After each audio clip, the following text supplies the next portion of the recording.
With the stroke of my pen on day one, we're going to stop the transgender lunacy. I am so hated for just existing and being who I am. It will henceforth be the official policy of the United States government that there are only two genders, male and female. How has this impacted us? Well, it was already not a safe place, but now we feel like asylum seekers in our own country. And now I want Congress to pass a bill permanently banning and criminalizing sex changes on children and forever ending the lie that any child is trapped in the wrong body. This is a big lie. Being able to transition absolutely saved my life. It's only been about 2 decades since trans and gender nonconforming kids in the U.S. have been able to get medical treatment to transition. Now, the federal government is looking to end it. And the Supreme Court is expected to rule on the issue in the coming weeks. If the treatment's barred, some kids will suffer because they can't access the treatment. If the treatment is allowed, some kids will suffer who get the treatment and later wish they hadn't. And then the question becomes, how does the court choose which group? You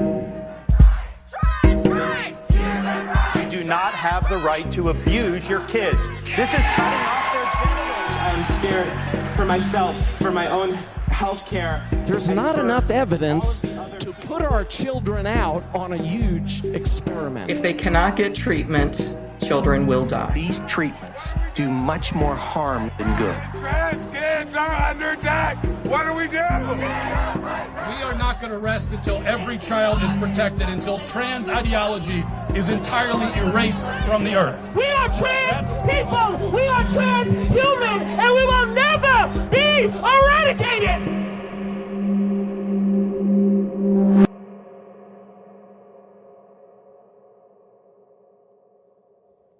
So are you going to be able to bring that inside?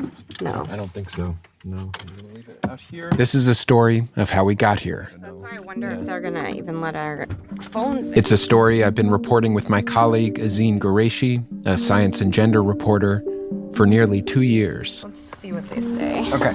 For now. And it's a story she's been reporting for much longer. But we have so much ground to cover with her. And from the beginning, she's been telling me this is not just a story about politics. Just getting into the history and... It's a story about medicine, about a new kind of treatment for a small group of kids.